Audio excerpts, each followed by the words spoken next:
Verdi, Antonioni, Pasolini, Bertolucci, Marconi, qui, comme vous le savez, Jean-Louis, a inventé la radio et, me semble-t-il, aussi le pâté. Et puis, on est dans le pays, bien sûr, des spaghettis bolognaises. Ceci dit, mis à part, les spaghettis bolognaises, vous le savez, ça peut changer de goût selon que ça a été plus ou moins cuit. Il faut savoir si ici, l'eau va continuer de tomber, auquel cas, effectivement, pour certains, le Grand Prix, ça pourrait être cuit, Jean-Louis. Eh bien, en regardant la météo d'Alain Gillot-Pétré tout à l'heure, on a cru comprendre que les nuages continuaient de s'amonceler sur le sud de la France et sur le nord de l'Italie, et que, bien sûr, ici, ça continue à être bien gris, même avec du brouillard. On ne voit pas très loin dans ces collines de l'Émilie-Romagne, alors que la grille de départ est maintenant presque prête à s'élancer. On va attendre, alors qu'ici on voit Karl Wendlinger qui est très bien placé sur cette grille de départ. Il est à la corde de la troisième ligne, avec à ses côtés Michael Andretti, dont on espère, voilà on le voit, Michael Andretti, dont on espère qu'il va pouvoir prendre un vrai départ, parce qu'il y a déjà eu maille à partir, Michael, avec Karl Wendlinger, et qu'on voit ici la direction de course nous donner le panneau 1 minute. Je voudrais vous rappeler qu'on part pour 61 tours de 5 km et 40 mètres, ce qui nous fait un Grand Prix de Saint-Marin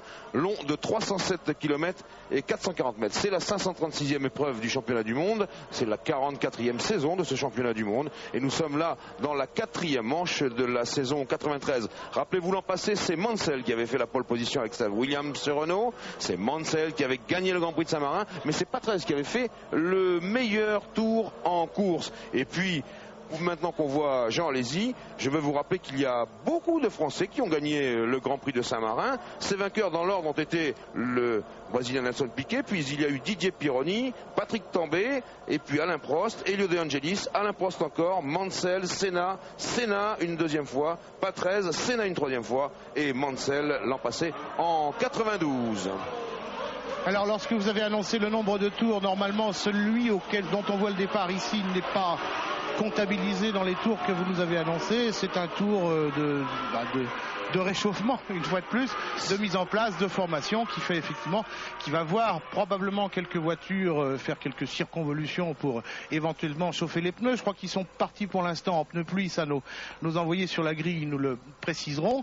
Donc c'est un tour, on va se remettre en grille de départ avant de prendre le vrai départ de ce Grand Prix de Saint-Marin. Oui, c'est à peu près, je crois, tout le monde qui est parti en pneus pluie. Vous voyez qu'il n'y a pas encore ces ombres sur la piste d'Imola qui montrent que la trajectoire aurait un peu séché. On voit même de l'eau partir du bord de fuite de certains ailerons avec un peu de vortex. Vous voyez que non, c'est encore très très humide, et je ne vois pas dans quelles circonstances on aurait pu partir en pneus pluie, Jean-Louis. Alors s'il pleut vraiment, on se rappellera que c'est un circuit effroyablement traître, en particulier Alain Prost, me semble-t-il, il y a 2 ans, était franchement parti pendant le Tour de Chauffe, ce qui signifie quand même que c'est un circuit abominable si ça glisse. Oui, ce qui signifie qu'il est extrêmement prudent, Alain. D'ailleurs, il emmène ce Tour de Chauffe, ce tour de mise en place, à très petite cadence. Il était passé sur une rigole, il pleuvait beaucoup plus fort que ça naturellement, et la boîte de vitesse semi-automatique de ce Ferrari avait bloqué ses roues arrière, et la Ferrari s'était arrêtée en tête à queue. Et puis, plus grave encore, Jean Alesi, lui le pauvre, était sorti au bout de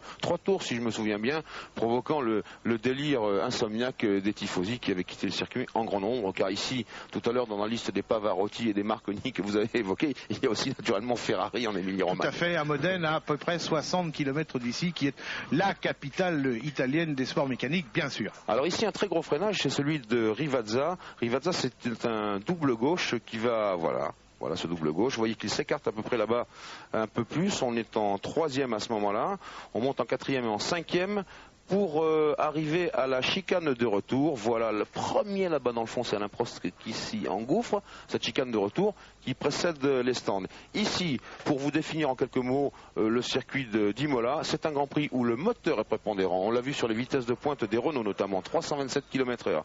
Les ailerons sont donc légèrement débraqués, quoique à cause de la pluie, on aura tendance à les rebraquer un petit peu vers le haut. Et c'est un circuit très dur pour la consommation, 70% de pleine charge du moteur sur un un tour. Et enfin, c'est un circuit très dur pour les freins. Il y a 4 gros freinages où du rouge on passe vraiment au blanc, chauffé à blanc donc pour les freins. Rappelons que lorsque vous dites 70% du circuit à pleine charge, ça veut dire 70% accélérateur à fond. Alors attention, ici il se passe souvent des petits problèmes à Imola. Vous voyez qu'on a peu d'endroits pour dégager car on est entre 2 murs. C'est un très très beau plan. Tous les feux rouges sont allumés car c'est le règlement qui veut ça en cas de pluie. On va voir si on peut apercevoir en fond de grille le préposé au drapeau vert. Le voici au premier plan. Voici l'hélicoptère qui va nous montrer ce départ alors que Roland Brunserat va agiter le drapeau, c'est-à-dire feu rouge et le vert dans quelques instants avec Alain Prost à droite, Damon Hill à gauche sur votre écran. Et les Ferrari avec Jean Alesi qui a sauté tout de suite. Il se préparait à un bon départ. Les 2 Williams au commandement avec Prost et Hill côte à côte. Hill qui ne veut sans doute pas manquer une occasion de s'imposer ici. Il y a déjà une Williams qui zigzague et Prost et Senna qui a été extrêmement fort, qui a essayé de passer ici. Avec une sortie de route d'une des Ligier, Jean-Louis. Oui. J'ai pas tout à fait eu le temps de voir qui c'était, mais en tout cas, il y a une des 2 Ligier qui est dans le gaz. Ici, nous étions au freinage de la Tosa. Oh là là, attention, là, il y a un pneu crevé, donc ça n'avance plus. Il y a une touchette ici avec une roue. Oui, c'est une Ligier qui est partie là-bas dans le mur. Un tête à queue à la Tosa ici d'une Benetton. J'espère que oui, et oui, c'est pas 13. J'espère qu'il n'y a rien eu. Alors que c'est tout droit, ça c'est Aqua Minerali. Il a déjà fait ça aux essais, là. Aqua Minerali qui est la première des grosses chicanes et le premier de ces gros freinages dont je vous parlais. C'est pas 13 qui est en tête à queue ici et donc qu'il va falloir pousser au plus vite. Damon Hill devant Ayrton Senna et Alain Prost là-bas derrière, beaucoup plus prudent. Schumacher en 3e position. Berger qui ne s'est pas laissé compter. Je me suis peut-être trompé, c'est peut-être Jean Alesi. En tout cas, Hill toujours au commandement devant Senna. Vous voyez que les voitures louvoient au freinage, c'est très très difficile. Alors ici, il va falloir observer. Alors que Patrese est en train d'être poussé hors de la piste, il va falloir observer les trajectoires, car sous la pluie, on adopte généralement des trajectoires légèrement différentes. Avec donc toujours Damon Hill en tête de ce Grand Prix. Vous disiez tout à l'heure, Jean-Louis, que Damon Hill aimait bien Imola. Si ma mémoire est bonne, c'est ici qu'il a véritablement commencé à exister en tant que pilote de Formule 1. Et en tout cas, c'est pas mal. Être en tête d'un des Grands Prix les plus prestigieux de l'année. Et être en tête, franchement, parce que pour l'instant, Senna n'a absolument pas l'air ni de l'attaquer, ni de vouloir l'attaquer. Damon Hill est en train de montrer que c'est maintenant un vrai pilote, qui n'a pas encore évidemment le métier des 2 qui sont derrière, mais c'est un vrai pilote. Alors, inquiétude peut-être ou un peu de stress pour Damon Hill, parce que avoir dans les rétros Senna, on sait toujours que c'est pas très drôle, surtout au moment où il va vouloir doubler, alors qu'on se voit le replay de ce départ, effectivement, la Ligier semble-t-il de Blundell qui est sorti. Avec cette roue avec ce pneu.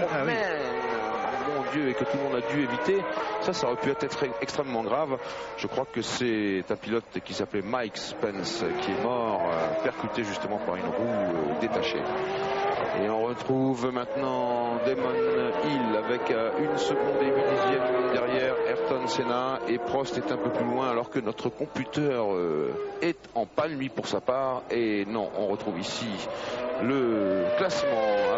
Il saute désespérément. Il n'aime pas la pluie non plus. C'est la pluie ça peut arriver. Olivetti, en panne aussi. C'est pas habituel la pluie dans la région. Oui, Pierre. Oui, pour vous dire que la pluie retombe alors qu'elle s'était interrompue au moment du départ. Tous les concurrents sont partis en pneus pluie à Sculpture, donc a priori pas d'arrêt pour changer de pneumatique, sauf de la part de Philippe Alliot. Je crois que c'est le seul qui s'était lancé en pneus slick tout à l'heure au moment du départ.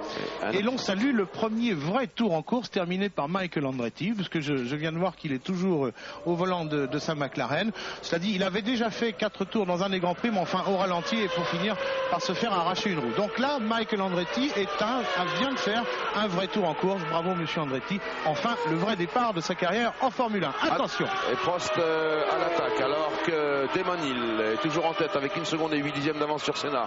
Prost est lui dans les roues de Senna comme on le voit. Attention si ça glisse, car Pierre Van Vliet vient nous le dire, c'est de plus en plus difficile. Et puis derrière, eh bien, Schumacher est un peu plus loin, Berger, Van Linger, Andretti et Alesi. Attention Prost qui menace maintenant directement Senna.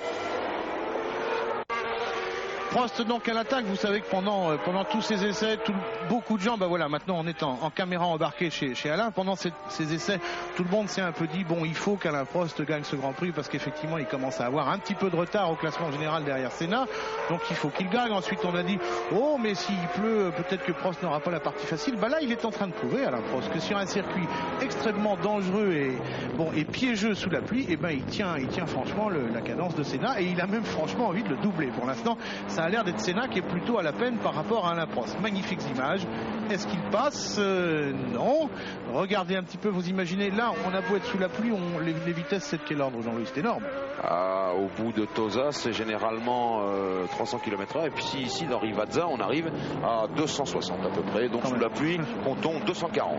Oui, alors vous imaginez. Alors là effectivement quand on voit ça depuis l'extérieur, on a un petit peu la sensation que les pilotes voient clair, mais vous l'avez vu, dès qu'on est embarqué dans les roues de quelqu'un, on reçoit absolument toutes les cochonneries qu'il y a sur la piste. Il y a de l'eau et autre chose, un petit peu de cailloux, un petit peu d'herbe, voilà, vous le voyez, ça c'est à peu près ce que peut voir Alain Prost. Et là il semble qu'il soit passé. Attention messieurs, on est gentil, on ne se touche pas dans le 4e tour, dans le 3e tour, pardon, ça serait dommage. Extraordinaire d'attaquer ici dans le Tamburello alors que Senna a résisté. C'est ici qu'il faut se placer, généralement à contre-courant dans la trajectoire pour justement se retrouver à l'intérieur, mais Prost était un peu loin là, et voyez que pendant ce temps-là il est en train de foncer devant puisque l'écart maintenant est près de 6 secondes, et on continue sur Prost, toujours à l'affût derrière Senna, alors qu'il faut bien choisir sa trajectoire et pas forcément se trouver dans les roues exactes d'Ayrton. Ici c'est le freinage et puis la remontée d'Aqua Mineral, la célèbre chicane des eaux minérales avec Prost toujours à quoi 5-10 mètres de Senna qui se déporte. On va arriver au freinage de la chicane haute, la variante haute, avant d'arriver à Rivazza. Eh bien, nous reprendrons donc cette course en espérant, mais bien sûr, ne vous inquiétez pas, s'il y a un dépassement important, on l'enregistre à Paris, vous le verrez. Pour l'instant, Geniès, où la partie de chat et la souris entre Ayrton Senna et Alain Prost continue. Nous les avions laissés dans cet ordre avant la pub, nous les retrouvons dans le même ordre, alors que Damon Hill vient donc de battre le record du tour en course et qu'il est toujours en tête à 6 secondes devant ces deux garçons. Il ne va pas en revenir, Damon Hill, de voir que derrière lui, il commence à y avoir du vide. Alors, je disais que le voilà, Damon Hill, quand on parle de vide, effectivement, dans les rétros, il y a plein d'endroits où il n'y a plus personne. Alors, il va quand même pas imaginer que la course a été arrêtée. En tout cas, il fait une superbe course. Là, il est net que tactiquement parlant, il a parfaitement compris comment il fallait faire devant les deux qui sont en train de régler des vieux comptes. On sait que ces deux-là, comme dirait un ami à nous, ne prendront pas leurs vacances ensemble. Mais après tout, ça ne nous regarde pas. Pas de surprise évidemment, puisque Damon Hill est déjà à près de 7 secondes d'avance sur nos deux belligérants que sont Senna et Prost, roue dans roue, alors qu'ici on voit la suite du peloton de chasse emmené par la Ferrari de Berger devant Wendlinger, et toujours Michael Andretti. Un peu plus loin il y a Jean Alesi, Brundle et Herbert. Et quant à Senna et à Prost, eh bien, ils sont toujours en train d'en découdre, alors qu'ici nous avons Jean Alesi à l'image, et les voici les deux, et je pense que Prost attend son heure, car pour l'instant la trajectoire, vous le voyez maintenant, est en train de sécher, et s'il faut parler de moteur, eh bien forcément le moteur Renault est plus puissant, et je pense que Prost va réussir à passer. Pour l'instant, en tout cas, il ne doit pas s'aventurer en dehors de la trajectoire, car en dehors de la trajectoire, c'est quand même encore mouillé, et ce serait vraiment imprudent. Mais pour l'instant, ici, dans le cockpit d'Alain Prost, alors que Damon Hill, vous voyez, multiplie les meilleurs tours en course, ce qui signifie donc que la piste est en train de sécher, eh bien, on va assister à un très très très beau spectacle. Attention au freinage, c'est encore un peu glissant ici à la Tosa. Ce fameux virage qui suit l'endroit le plus rapide du circuit, et Prost à l'attaque dans la montée vers Piratella, et il n'est passé, et voilà. Prost en deuxième position, alors que Senna ne lâche pas derrière, prêt à profiter peut-être d'une petite erreur au freinage. Là, Prost découvre la piste vide devant lui, il est en deuxième position. Je vous rappelle que le leader, c'est Damon Hill sur la première des Williams Renault. Damon Hill qui est maintenant à 8 secondes et 1 dixième d'avance au bout du 6e tour.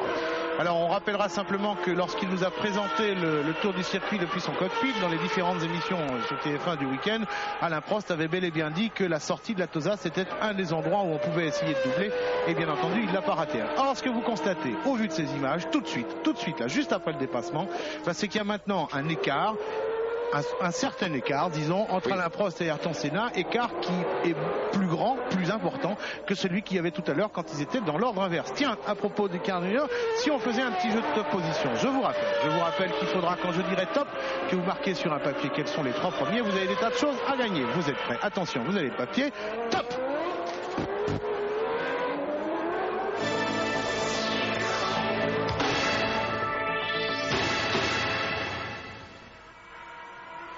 Voilà, bon, il y avait évidemment un tout petit piège dans ce top position. Je vous aiderai simplement en vous rappelant que la situation avait changé depuis pas très longtemps.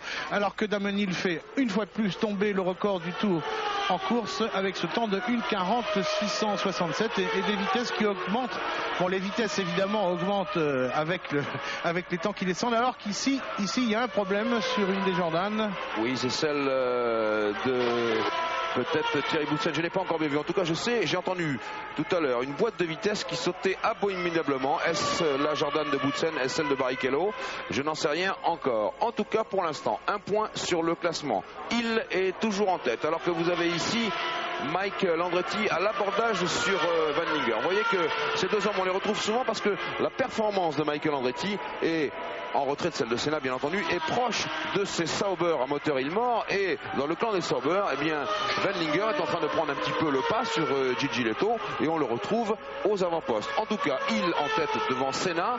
Devant Prost, Senna est en 3e position, Schumacher est 4e, Berger 5e, Van Linger 6e, Andretti 7e, Alesi 8e, Brundle 9e, Herbert 10e, Leto 11e, 12e Alliot, 13e Zanardi, 14e De Cesaris, 15e Comas, 16e Suzuki, 17e Barbazza, 18e Badoer, 19e Katayama, 20e Warwick, 21e Fittipaldi et 22e Barrichello. Je me demande s'il n'est pas Barrichello que nous avons aperçu en difficulté tout à l'heure. Alors que Michael Andretti, oui, Senna au stand.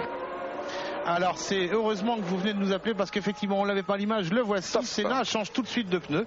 On va donc passer, j'imagine, au pneu slick, chose qui est faite en un temps de 5 secondes 75, ce qui est très très bien. Très très beau, presque un record.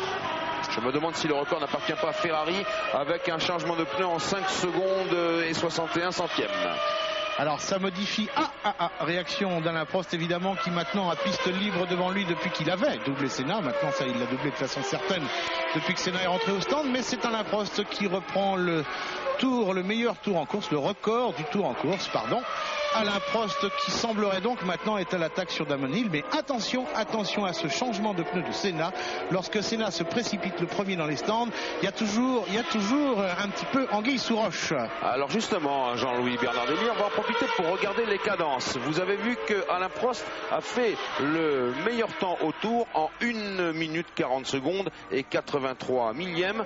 Dans le même temps, il tournait également en 1:40.0 et Senna tournait lui dans les 1:41, ce qui a sans doute précipité son arrêt au stand. Les autres cadences, Schumacher et Berger sont dans les 1:42.5, Andretti, Alesi et Brundle sont dans les 1:43.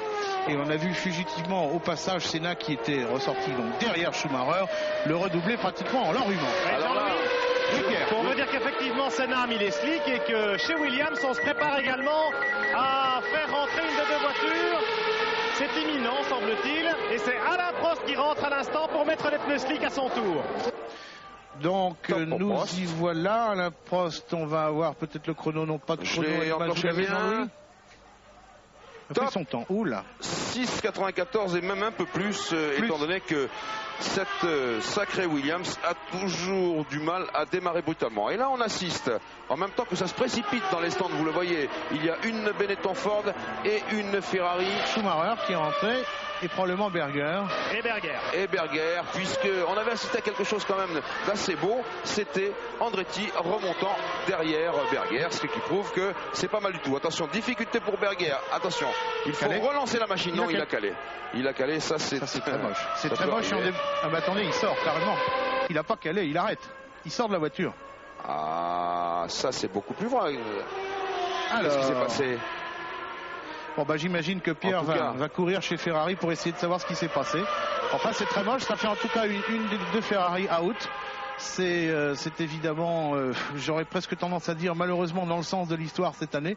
Mais enfin, c'est encore plus triste à Imola, puisqu'on vous l'a dit tout à l'heure, on est à 60 km de l'usine magique Ferrari. Je ne sais pas ce qui se passe, mais bon, c'est clair. Il y a quelque chose qui a lâché. Il y a peut-être deux raisons à cela. Soit un problème de suspension, mais il aurait tout de même été un peu plus loin. Il a eu du mal, il a enclenché son moteur, on a entendu son accélérateur. Et je crois plutôt que c'est un problème de transmission, soit boîte de vitesse, soit arbre de roue, alors que Senna est en slick et qu'il est temps de faire un petit point sur le classement dans le 9e tour de course. Damon Hill toujours en tête. Prost avec 24 secondes de retard, naturellement. Il s'est arrêté à son stand. Et puis Senna est en 3e position. On va voir ça exactement sur le tour par tour. Et Senna est en 2e position et Prost est passé juste derrière lui à 1 seconde et 3 dixièmes. Premier Hill, 2e Senna avec un tour de 1:37.182. Senna à 24 secondes de Hill. 3e est Prost dans les roues de Senna. Et là c'est Michael Andretti au stand. Et changement de pneu de Michael Andretti avec la seconde McLaren. Écoutez, l'antipatinage, c'est l'antipatinage, ce n'est pas un problème de moteur. Ce n'est pas un problème de moteur, c'est l'antipatinage qui a fort bien marché. Et voilà, c'est écrit sur votre écran, le tour le plus rapide, celui de Senna, 1:37.182. Vous vous rappelez des cadences que j'ai données tout à l'heure, c'était dans les 1:40 et 1:41. Donc Senna, c'est net, vient lui aussi de se dire qu'il serait temps d'aller chercher Damon Hill qui est en tête, 24 secondes d'avance, mais rappelons-le, Damon Hill, en tout cas si je me souviens bien, Damon Hill n'a pas changé de pneu. Et Jean-Louis Bernardelli, on va retrouver le même scénario que dans les premiers tours de course, c'est-à-dire que Prost va repartir à l'assaut de Senna. Sur un terrain plutôt sec, je pense pas qu'il soit encore totalement sec, il y a peut-être encore des pièges de temps à autre. Rentrée de Damon Hill au stand, comme ça les 3 premiers l'auront fait. Alors est-ce que les 2 autres vont en profiter pour passer? Voilà, Damon Hill, effectivement, la piste est un peu plus rapide en stick depuis quelques tours et Senna avait bien anticipé le coup, il va sans doute prendre la tête. Damon Hill, il repart. C'est 2 secondes de plus que chez McLaren quand même, hein. 2 secondes c'est pas rien. C'est pas rien, mais il vaut mieux assurer, Jean-Louis Bernardelli. Vous savez, l'équipe Williams n'a pas taillé sa réputation justement sur les changements de pneus. Ah, c'est intéressant. Il est passé, il était en tête, mais Senna, regardez, formidable affrontement. Ils sont tous les 3 à la Tosa, c'est extraordinaire. Oh là là, s'il y en a un qui fait un écart, là, il y a les 3 meilleures voitures du plateau au tapis. Alors que non, ça c'est Jean. Allez-y qui s'arrête, ils sont roue dans roue. Et le meilleur temps autour est celui de Senna, 1:34.3, et juste derrière celui de Prost, 1:33.6. Très beau pour Jean Lézy, 6:61.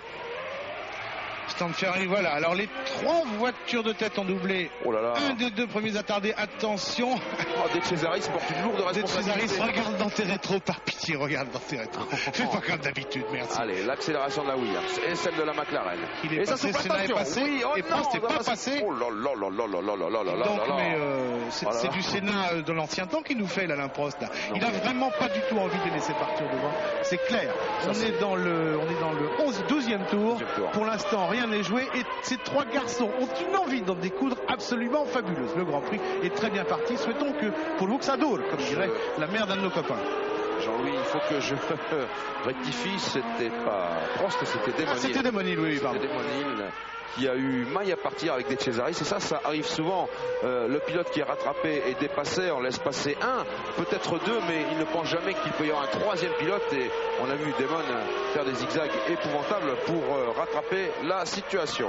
Et on se retrouve à l'issue du 12e tour. 1 Prost, 2 Senna à 2 secondes, 3 Hill à 1 seconde et 1 dixième de Senna. Et c'est Hill qui a un petit peu amélioré, 1:39.9, alors que Prost, vous voyez, Hill a quand même été très gêné, 1:39, alors que Prost lui a tourné en 1:34 et Senna en 1:36. Voilà l'écart entre les 2 premiers, 2 secondes 0:31. C'est pas encore vraiment déterminant. Alors maintenant qu'on arrive sur sol sec, il faudrait tout de même peut-être rappeler que nous avons dîné il n'y a pas très longtemps avec Ron Dennis, qui nous a dit tout un tas de choses que nous n'avions pas le droit de révéler ici, mais qui nous a quand même dit un ou deux trucs révélables, en particulier le fait qu'à sa connaissance il y a tout de même 100 chevaux de différence entre le moteur Ford de Senna et le Renault d'Alain Prost. Alors c'est peut-être vrai, c'est peut-être de l'intox, en tout état de cause il y a quand même une grosse différence. 100 chevaux sur un circuit comme ça, c'est pas rien. Oui, il y a une grosse différence, mais déjà aujourd'hui elle était tombée à 80 chevaux et je pense que demain elle pourra descendre également à 50 chevaux. Bon, c'est toujours énorme, c'est vrai que c'est beaucoup, mais n'oubliez pas que quand on a tant de chevaux, il faut aussi les alimenter et que par conséquent, le poids d'essence que doit embarquer une Williams Renault, je peux vous l'affirmer, n'est pas du tout le même que celui qu'emporte une McLaren, voire une Benetton Ford. À mon avis, il y a pratiquement 20 kg d'écart entre les deux voitures et en début de course, 20 kg d'écart en faveur de la McLaren ou de la Benetton, et en début de course, je peux vous dire que ça fait quand même pas mal. Ce qui pourrait aussi expliquer qu'effectivement Alain Prost en début de course y était un tout petit peu moins violemment qu'on l'imaginait, parce que sa voiture est simplement plus difficile à tenir parce que plus lourde. Voilà, dont acte. Bien sûr. Et on retrouve nos trois hommes groupés dans un mouchoir. Oh, attention, la Tosa, mon Dieu. Ça, c'est un freinage qui intervient à 300 km/h. Alors, rien que ça. C'était Comas. Excusez-nous, on vient de passer à 300 à l'heure. Ça fume un petit peu, oui, sur la route. Vous voyez que c'est encore un petit peu humide et que naturellement en slick, c'est moins stable. Prost a 1 seconde et 9 dixièmes d'avance devant Senna. Senna a 1 seconde et 9 dixièmes d'avance devant Hill. Alors que oui, le tour le plus rapide est celui de Michael Schumacher, 1:31 958. Vous voyez que l'écart entre le Ford et le Renault n'est pas aussi énorme que l'on croit dans la pratique. Et il en va de même avec les moteurs 12 cylindres des Ferrari qui, eux, sont surpuissants mais emmènent tellement d'essence en plus que les V8 ou les V10 que naturellement la voiture est extrêmement lourde au départ. D'où éventuellement dans les mois à venir ou dans l'année à venir, comme on le sait, peut-être un changement historique chez Ferrari, puisqu'on abandonnerait peut-être le magique et historique V12. Prost toujours, le voici, Senna n'est pas bien loin. Alors, puisqu'il y a eu 4 pilotes qui se sont échangés le record du tour en piste, on peut effectivement se dire qu'il y a beaucoup d'enjeux, que le truc est très ouvert, le Grand Prix pour l'instant est extrêmement ouvert, et qu'en tout cas, au moins à quelques reprises, chacun de ces pilotes n'a pas été gêné. En tout cas, c'est bien de savoir que 4 voitures, et non pas une comme on pouvait l'imaginer, sont capables en ce moment de battre le record du tour, et ça recommence maintenant. C'est Alain Prost qui vient de le repiquer en 1:30 427. 1:30 427, et il a raison, Alain Prost, c'est le moment de faire le forcing. 15e tour pour le leader, la voiture est un peu plus légère, c'est le moment d'attaquer. Prost, Senna, Hill dans un mouchoir de 5 secondes. Le point sur le classement après les changements de pneus, car nombreux sont ceux qui sont arrêtés à leur stand, mais vous voyez que c'est toujours un petit peu humide. 1 Prost, 2 Senna, 3 Hill, 4 Schumacher, 5 Wendlinger, 6 Andretti, alors que oui, Pierre Van Vliet veut interdire. Oui, pour vous dire que Gerhard Berger a abandonné sur la Ferrari, vous l'avez vu, pour un problème d'embrayage, et que on a vu tout à l'heure une Jordan en difficulté. Je vous confirme que c'est bien celle de Thierry Boutsen avec des problèmes de boîte de vitesse. Barrichello était rentré un peu plus tôt avec une crevaison suite à la sortie de route de Blundell au premier tour. Il y a eu quelques débris sur la piste, voilà ce qu'on peut dire. Et je peux aussi vous dire qu'il pleut à nouveau. Je ne vais pas vous refaire le coup de Donington, en tout cas peut-être pas jusqu'au bout, mais il pleut de nouveau, et donc ça pourrait à nouveau mouillancher la piste, humidifier la piste. Non, mon cher Pierre, vous êtes un oiseau de mauvais augure. Alors là, ce qu'on peut guetter par contre, c'est la mauvaise surprise d'un écart ou d'une sortie de piste. Il faut faire extrêmement attention. Et regardez Senna qui passe lui aussi assez loin des vibreurs. Vous savez que les McLaren, tout au long de ces essais, ont eu quelques problèmes avec ces fameux vibreurs. On l'a montré dans Automoto ce matin. Alors que Prost continue d'améliorer, une 29 386. Voilà, à la moyenne de 202 km/h. Senna à 3 secondes 8.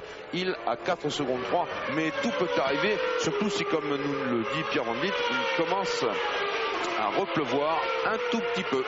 Oui, d'ailleurs, quand Pierre nous dit qu'il va pleuvoir, ça peut aussi, encore une fois, relancer le suspense. Bon, c'est sûr que c'est pas très drôle pour les pilotes, mais on sait aussi que les Grands Prix sous la pluie, c'est là où à la fois la tactique et le pilotage prennent le dessus, et après tout, pourquoi pas. Donc Pierre, n'hésitez pas à suivre le ciel et la météo des yeux, parce que ici dans notre petite cabine, effectivement, on ne se rend pas bien compte du temps qu'il fait dehors. Alors j'en étais resté à la 6e place de Michael Andretti, que je trouvais pour ma part assez belle, étant donné que ce garçon n'a pas l'habitude de courir sur ce qui est mouillé, puisque vous savez qu'aux États-Unis, notamment sur les ovales, on ne court pas par temps de pluie. Le 7e est Jean Alesi, sur la seule Ferrari escapée depuis que Berger a abandonné. Le 8e est Brundle, le 9e Leto, le 10e Herbert, le 11e Alliot, le 12e Zanardi, le 13e Barbaza, le 14e Comins, le 15e Suzuki, le 16e De Cesaris, le 17e Badoer, le 18e Warwick, qui tout à l'heure a fait une excursion hors piste, le 19e Katayama, le 20e Barrichello, le 21e est Fittipaldi. Il reste donc 21 voitures en course pour le moment, avec Prost qui continue une 29-175. Et une bagarre à l'image entre Schumacher sur sa béton jaune et Wendlinger qui est juste derrière, ce qui nous ramène à encore dire une fois que cette Sauber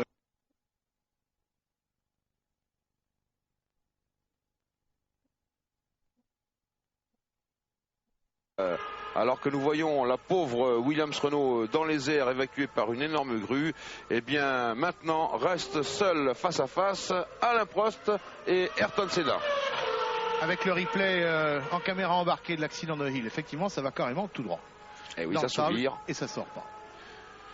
Et il a été gruté à toute vitesse d'ailleurs. Il faudra toujours dire que l'organisation ici se débrouille. Berger s'en souviendra quand il avait failli mourir, alors qu'Alain Prost, lui, vient de reprendre le record du tour en course, une 27-656. Alors Pierre, Damon Hill à pied. Pierre, excusez-nous. Oui, non, effectivement. Et quand vous parlez tout à l'heure de l'évolution de la météo et de refaire le coup de Donington, et bien effectivement, quelques gouttes de pluie. Là maintenant, ça s'est interrompu. Mais la piste était un peu plus glissante. Vous l'avez vu avec Barrichello et Damon Hill qui se sont fait piéger. Très difficile, Eric Bernard, de gérer une course comme ça ensuite sans savoir très bien comment peut évoluer l'adhérence.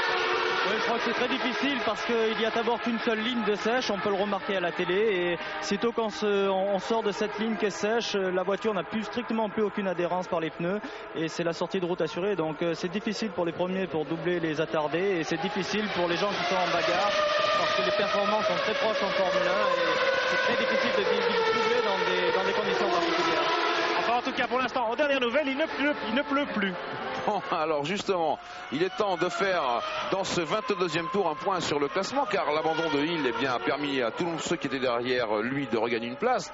En tête, Alain Prost. En deuxième position, Ayrton Senna à 10 secondes. En troisième position, Schumacher qui est lui beaucoup plus loin. Il est à 28 secondes. Et puis Schumacher, il précède le groupe de chasse. Quatrième, Wendlinger. Cinquième, Michael Andretti. C'est une bonne surprise. Sixième, Jean Alesi. Et les deux garçons sont pratiquement à, je vais dire, 20 secondes d'écart. Le 7e est Brundle qui est talonné par Gigi Leto et Johnny Herbert. Le 10e est Zanardi, le 11e Barbaza, le 12e Philippe Alliot. Eric Comas lui est beaucoup plus loin, il est en 18e position. Voilà pour ce qui concerne le clan des Français. Alors le clan des Français, là on le constate à l'image, il se porte très bien dans le résultat de ce premier tiers de course. 22 tours, ça fait un gros tiers. Voilà quand Eric Bernard nous disait tout à l'heure qu'on voit bien qu'il y a une seule trace sèche sur la piste. Là c'était particulièrement net, il y a une espèce de S blanc que suivent les voitures et il n'y a pas de problème. Si on freine pas tout à fait sur ces traces-là, malheureusement arrive ce qui est arrivé à l'infortuné Damon Hill, donc qui a mené une partie de ce Grand Prix, mais à qui il manque de toute façon, ça c'est une évidence, un peu de métier pour arriver à rester sur les roues plus ou moins en tête de ce Grand Prix, alors que les conditions sont encore très difficiles. Oui, il manque l'expérience, et ça, la pression, c'est ce qui arrive souvent quand vous êtes trop préoccupé. Alors qu'ici, nous sommes à bord de la voiture de Michael Andretti. Vous voyez dans le rétroviseur son casque avec les étoiles du drapeau américain. Stars and Stripes. Stars and Stripes, bravo. Et Michael Andretti qui va prendre lui aussi à son tour un tour d'avance à ce bon Derek Warwick qui a fait un tout droit tout à l'heure. Et c'est dommage car Warwick est généralement excelle sous la pluie. On nous signale l'abandon de Cesaris alors que Andretti vient de jeter un tir-off. On aurait pu croire que c'était un geste d'impatience. Pas du tout. Le Tioreuf, on rappelle que ce sont les visières amovibles sur le casque et qu'il les jette très haut. Parce que s'il les jette dans le petit trou qu'il y a derrière lui, ça arrive dans le moteur et alors là, ça fait beaucoup de dégâts. Alors nos deux compères, là, ils ont un compte à régler tous les deux parce que justement, en Afrique du Sud, lors du premier Grand Prix de Michael Andretti, lorsqu'il avait pu repartir poussé par les commissaires au moment du feu vert, eh bien, le pauvre Michael s'était fait pratiquement rouler dessus par ce bon Derek Warwick. Et on va voir ici comment peut se terminer cette histoire. En tout cas, ça fait déjà le deuxième tir-off que, coup sur coup, Michael Andretti envoie dans les airs, ce qui signifie que la footwork à moteur Honda Mugen de Derek Warwick perd beaucoup d'huile. Voilà, alors deux informations. On va quand même vérifier si dans ce virage où il s'est déjà passé beaucoup de choses, et ben il se passe encore quelque chose. Andretti vient de passer Derek Warwick.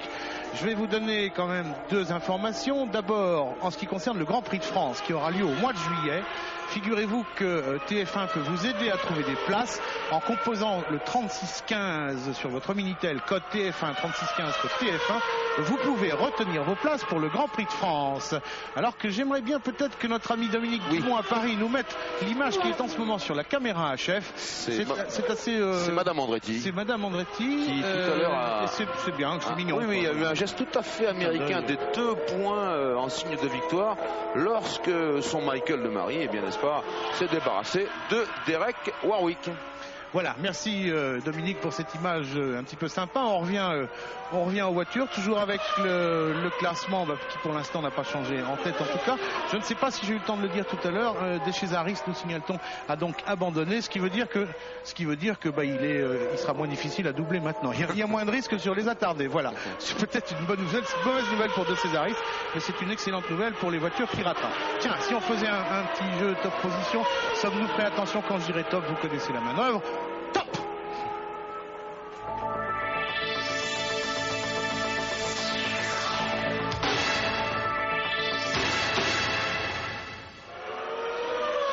Voilà, j'espère que vous saviez à ce moment-là qui étaient les 3 premiers. On va donc pas vous les dire tout de suite.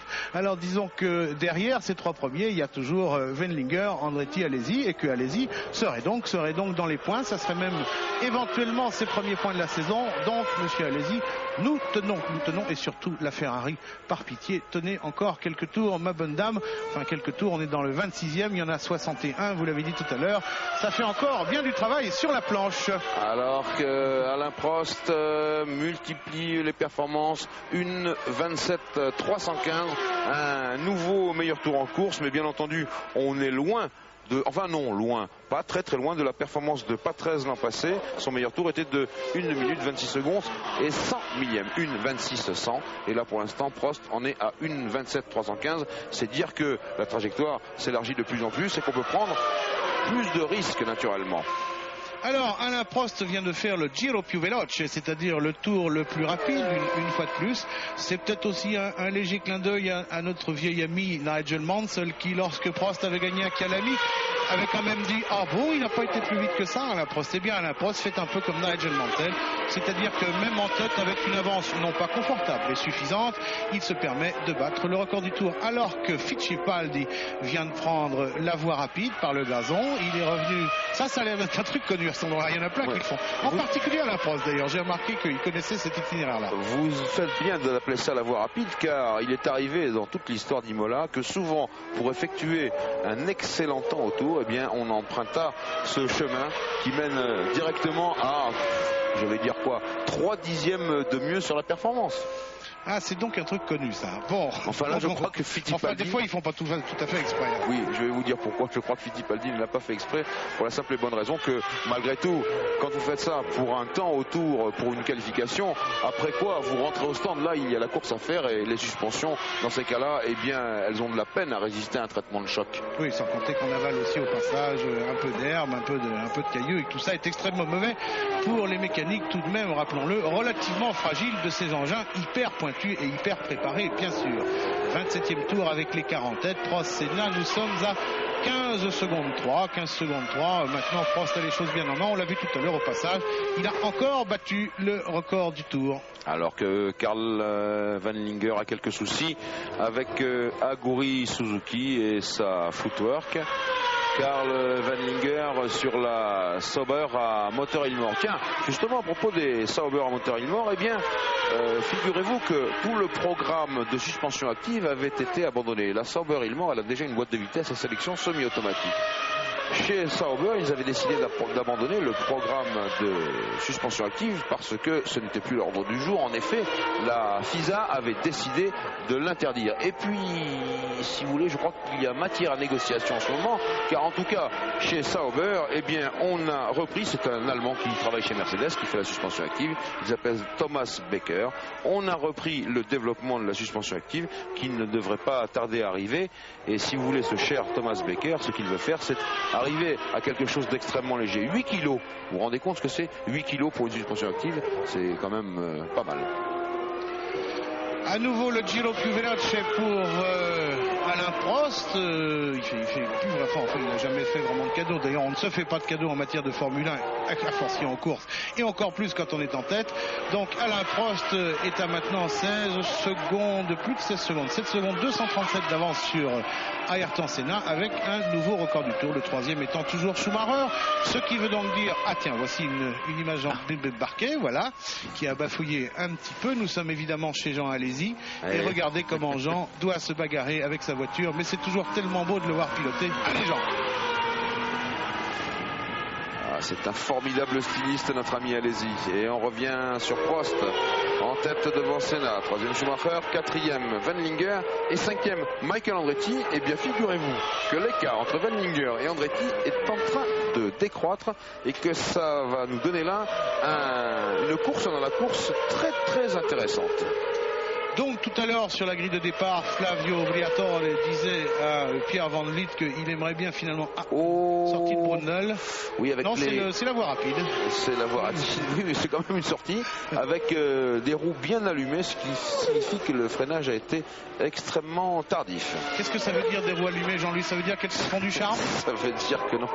Elles prennent feu, enfin elles sont censées prendre feu et qu'il y a de la fumée. C'est le résultat du frottement de la gomme bloquée sur l'asphalte. Bien, très bien. Donc roues allumées et roues passées dans le gazon font pas effectivement forcément très bon ménage. Nous sommes toujours sur le leader de la course, Alain Prost, dans le 29e tour, c'est-à-dire que nous ne sommes pas très loin de la mi-course. Pour l'instant, semble-t-il absolument aucun problème pour ce leader, puisque on vous l'a dit à plusieurs reprises, il a descendu le record du tour. Vous savez, Alain, maintenant je comprends sa stratégie, exactement, je la sais d'ailleurs. Il n'a rien à perdre, il a estimé qu'il avait été suffisamment massacré pour, appelons ça comme ça, sa contre-performance de Donington. Mais j'aurai l'occasion d'y revenir, il n'avait pas du tout la même stratégie que Senna à Donington. Alain joue le championnat du monde, ça c'est la première chose. La deuxième chose, il faut quand même le dire, c'est qu'il avait commis un faux pas à Interlagos 15 jours auparavant et qu'il se devait de rattraper ça. Donc bon, il avait assuré très prudemment. Donc Alain maintenant, ce qu'il veut faire, c'est démontrer qu'il reste Alain Prost tel qu'on l'a toujours connu, et donc les meilleurs temps au tour, ça va être sa partie aujourd'hui, et j'espère pour lui que ça ira jusqu'au bout de cette façon. Alors vous avez dit, Jean-Louis, tout à l'heure que l'écart entre Andretti et Wendlinger se réduisait. Voilà Andretti, devant lui c'est effectivement Wendlinger, voilà Wendlinger, Andretti est juste derrière. Effectivement, il est tout à fait envisageable que nous ayons une très chouette bagarre entre ces deux pilotes, et d'ici maximum 1 ou 2 tours, vu la vitesse à laquelle Andretti revient sur Wendlinger. Andretti qui doit se dire, oh my god, 30 tours, 30 laps dans ma vie de Formule 1, mais de toute façon on sait, ça rentre de 10, comme vous l'a précisé, c'est un bon pilote, il fallait simplement qu'il apprenne. Ben là il est enfin en train d'apprendre son vrai métier, pilote de Grand Prix.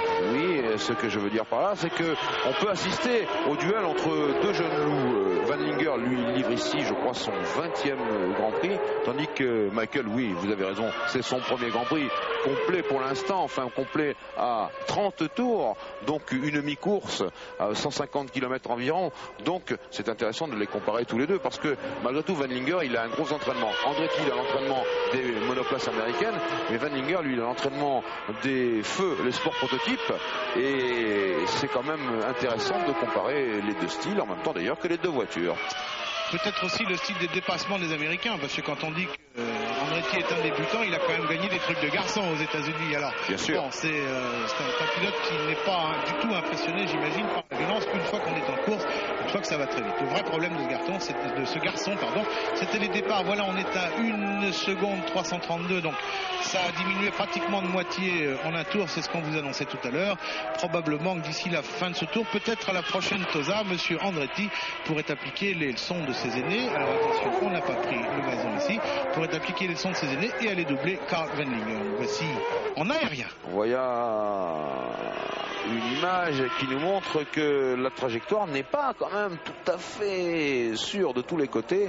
On voit très nettement le dessin blanc de cette ligne qui a séché et il ne faudrait pas que Michael Andretti se trompe et empiète au mauvais endroit parce que ça lui jouera un fort vilain tour. Alors ça va pas, là c'est assez étonnant parce que la vitesse de ces deux voitures n'est pas exceptionnelle. Manifestement il y a quand même une voiture qui est devant à doubler et Wendlinger va pas la chercher. Il est prudent, hein, le Carl Wendlinger. Il n'a vraiment pas du tout envie de sortir. Il sait aussi que pour l'instant il tient une place importante pour un jeune pilote. Il est 4e. Il n'a pas du tout évidemment envie d'aller prendre des risques en doublant un attardé. Mais du coup Andretti remonte. Attention. C'est une comparaison. Un petit écureuil qui a traversé sur la piste. Vous l'avez vu derrière?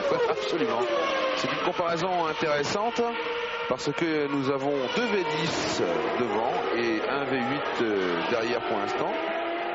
Alors que c'était mais c'était beaucoup plus loin. Non, pas du tout. C'est Christian Fittipaldi qui a pris dans l'herbe. Alors là, c'est beaucoup plus rare. Oui. C'est beaucoup plus rare. Alors là, Footwork, un moteur Honda Mugen, ce moteur Honda V10 qu'ont connu Alain Prost et Ayrton Senna à leur tour, mais il y a longtemps, il a été maintenant complètement refait. Sur la Sauber de Carl Wendlinger, eh bien c'est un V10 Ilmor. À ce propos d'ailleurs, Ilmor sortira un moteur, mais pas avant la mi-saison, un moteur complètement élaboré, nouveau et bien sûr, on l'espère pour eux en tout cas, beaucoup plus puissant. Alors voilà, les deux jeunes prodiges ou les deux jeunes loups en tout cas sont pratiquement en roue dans roue maintenant. Alors, qui va attaquer le premier? Plutôt la partie totone ou plutôt la partie américano-anglaise? C'est-à-dire qu'il vaut mieux pour Michael Andretti attaquer Carl Wendlinger, si toutefois il est en mesure de le faire, dans une partie très nette et à Imola. Oh, monsieur Derek Warwick, arrêtez. J'espère pour lui. Ah non, il sort. J'ai eu peur parce que quand je vois les points de suspension abîmés, j'ai toujours peur pour les jambes des pilotes. En plus, il avait la tête légèrement penchée sur le côté. J'espère qu'il attaquera là, Wendlinger, c'est-à-dire à l'entrée de la Tosa, parce que c'est l'endroit le meilleur pour opérer un dépassement sans trop de problèmes. Plus loin, dans les freinages des chicanes, ici les chicanes à Imola, elles sont plutôt délicates. Ah ça, on s'en est rendu compte, on a fait le tour du circuit à vélo et en scooter, c'est abominable la violence des freinages sur les chicanes. Elles sont vraiment, pour certaines d'entre elles, à angle droit. C'est inimaginable. Et voilà, je voulais vous rappeler le classement. 1 Prost, 2 Senna, 3 Schumacher, 4 Wendlinger, 5 Andretti, 6 Alesi. Entre Prost et Senna, il y a 18 secondes. Entre Prost et Schumacher, il y a 18 secondes. Entre Prost et ce groupe-là que nous voyons, il y a 1:10. Je vous rappelle que Suzuki, lui, est à un tour. Et voilà la footwork de Derek Warwick dans les airs. Il y en a de l'argent qui passe au-dessus du public italien. Là. Bon, enfin. Ah, c'est groupé. Toujours pas de dépassement sur le... Avec un drapeau jaune. Un drapeau jaune, ça serait pour la... Ce qui signifie que Derek Warwick était sorti là, dans la chicane dite basse, la variante basse, qui précède la ligne droite des stands. Oui, Pierre, apparemment vous nous appelez. Oui, avec une mauvaise nouvelle, c'est la voiture de Eric Thomas qui se trouve derrière nous dans le stand de la Rousse, avec un problème de pression d'huile sur le moteur Lamborghini. Le pilote français abandonné. On le cherche désespérément partout, mais il n'est pas là. En tout cas, vous avez l'info. Alors Pierre, pardonnez-moi de vous couper, car Michael Andretti a opéré sa première tentative, il l'a réussi. Il s'est bien mis à l'extérieur à la Tosa pour pouvoir passer à l'intérieur, ce qu'il a fait, mais il a été un peu loin. On va revoir ça au ralenti et il a moins bien réaccéléré que Van Linger, qui a repris le commandement des opérations tout en voulant l'éviter. Qui a mis un coup de volant, pas piqué des hannetons. Beau petit coup de volant. Puisque le dépassement a eu lieu 2 fois, attendez. C'est encore. Voilà, Andretti est sorti. Et voilà, vous voyez, dans ma tête, je disais que. Il va essayer de repartir. Il a un petit peu d'élan. Il faut tourner. C'est trop tard. C'est calé. C'est fichu. Vous voyez, je disais tout à l'heure qu'il valait mieux attaquer à la Tosa et seulement là pour lui, car le reste c'est trop compliqué encore. Il est trop frais, Michael Andretti. C'est son premier grand tour, on l'a dit. En tout cas, c'est 33 premiers vrais tours. Et vous voyez qu'ici à Qua Minerali, c'est très compliqué. Il a légèrement braqué pour éviter Van Linger, ce qu'il a mis en tête à queue dans la seconde. Et voilà ce qu'il est advenu de la McLaren. Et bien maintenant, on reste à une Williams-Renault et une McLaren Ford partout. Et Jean-Louis, pour vous faire remarquer aussi, c'est Eric Bernard qui vient de le faire remarquer, que la disparition de Michael Andretti met Ligier dans les points, celle de Martin Brundle. Oui, je crois qu'il est en train de venger un peu la petite erreur de Marc qui s'est fait piéger tout à l'heure dans les remous aérodynamiques de Jean et qui est sorti malheureusement. En tout début de course. Eric, vous pouvez témoigner, il pleut à nouveau.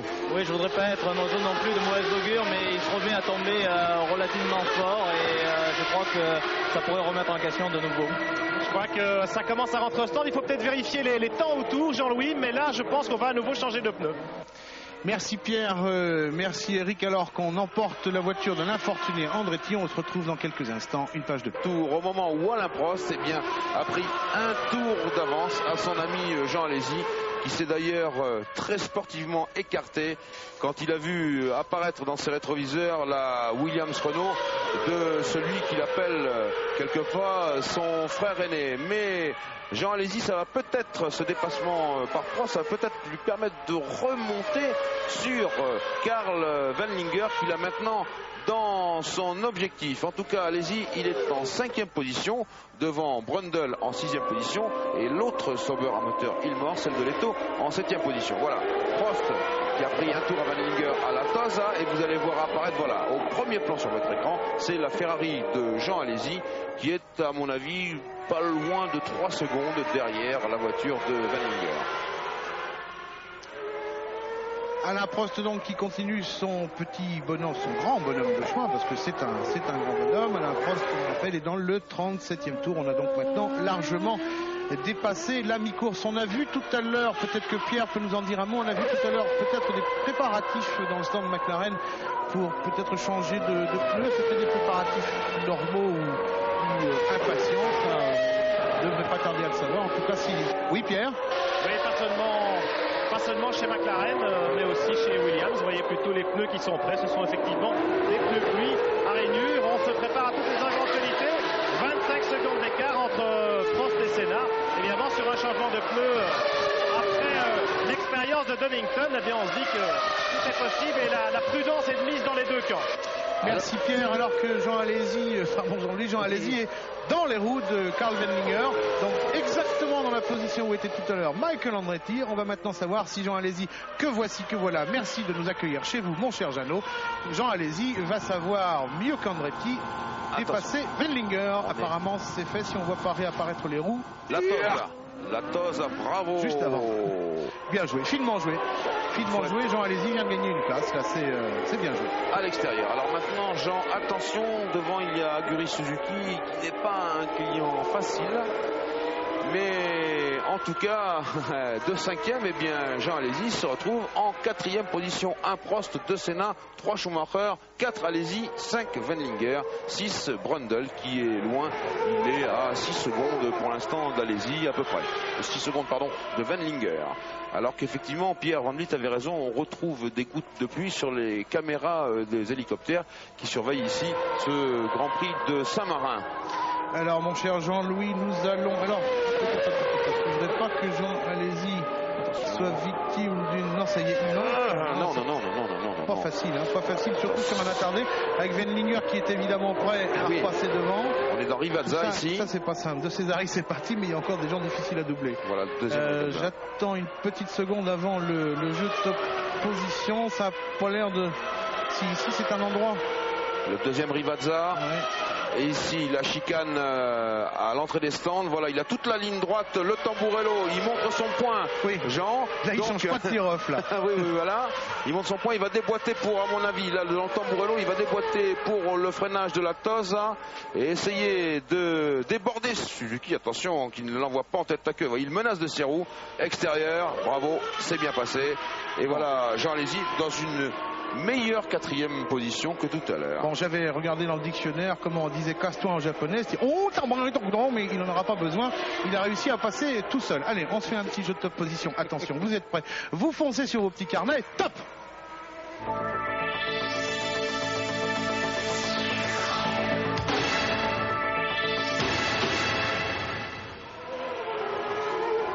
Très beau gros plan de Jean Alesi pendant ce jeu top position. Alesi, on vous le rappelle, qui est à une très belle 4e place et on lui souhaite de garder sa très belle 4e place. Éventuellement d'aller chercher la 3e, mais bon, vraiment, pour l'instant, c'est pas très envisageable. Mais ça serait déjà extrêmement bien.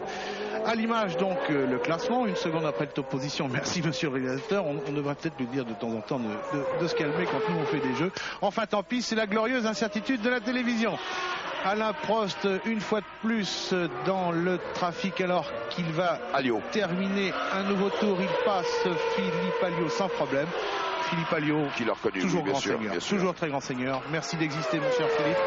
Alors que donc nous venons de finir un tour, nous sommes maintenant dans le 40e, il en reste donc 21. Alors puisqu'on voit Philippe Alliot à l'image qui est en 10e position, eh bien je veux vous annoncer la création d'un fan club de l'équipe Larousse F1. Il suffit de s'adresser au club des supporters Larousse F1, boîte postale numéro 4, 70 500 Vitré-sur-Mance. Je rappelle 70 500 Vitré-sur-Mance, alors que la Brundle lui aussi passe à l'attaque de Wendlinger qui décidément aura reculé de la 4e à la 5e et peut-être à la 6e place. Alors Wendlinger apparemment baisse de quelque chose, quoi, baisse de forme, baisse de performance. En tout cas ici bien sûr derrière il a tout de même un Anglais, Martin Brundle, qui a beaucoup de métiers. Il a aussi un moteur, Martin Brundle, derrière, sacré moteur. On a vu pourquoi Jean-Louis sur ces images d'hélicoptère Michael Andretti était sorti tout à l'heure. Vous voyez, Brundle il a voulu attaquer Wendlinger au freinage avant Aqua Minerali et quand il a vu la piste devant lui, eh bien, il est rentré dans le rang aussitôt. Car à Aqua Minerali, il n'y a que la trajectoire qui est sèche. Ah oui, alors il y a monsieur Sieda, de nos téléspectateurs, qui nous a téléphoné tout à l'heure pour nous demander pourquoi on parlait d'Aqua Minerali. Il nous allons simplement le dire, il se trouve que cette région, partout, est une région thermale, il y a des sources d'eau partout. Et effectivement, ce virage Aqua Minerali se trouve à côté d'une source. Voilà, donc ça veut dire eau minérale en italien, ça vous l'aviez peut-être compris. On est dans le 41e tour, alors que Brundle n'est pas en train d'attaquer Wendlinger, mais en tout cas il est sûrement en train de l'énerver. Là ce qu'il y a, il y a Badoer qui est assez loin dans le classement, qui est en 13e position. Il y a Suzuki qui essaye de déborder Badoer, Wendlinger qui essaye de déborder Suzuki et Brundle qui essaye de déborder Wendlinger. Donc ça fait beaucoup de monde. Et attention au fracas. Il y a aussi Christian Fittipaldi qui est un petit peu devant. Ça fait beaucoup de monde sur cet espace aussi restreint, mais cette fois-ci ça passe bien. Ça fait beaucoup de monde et comme Christian Fittipaldi, oh là là là là, il y a du trafic. Brundle, ce n'est pas le moment. Oh, que c'est juste. Badoer, ce n'est pas le moment non plus de semer la perturbation dans ce formidable groupe de chasse. Wendlinger 5e, Brundle 6e. Derrière, il y a Leto 7e qui est l'équipier de Wendlinger. Quand je vois Badoer qui vient de se faire littéralement enrhumer par 4 voitures d'un coup, je repense toujours au Dupont et Dupont dans le désert, quand il y en a un qui se fait doubler très vite par Tintin et qui descend parce qu'il croit que la voiture est arrêtée.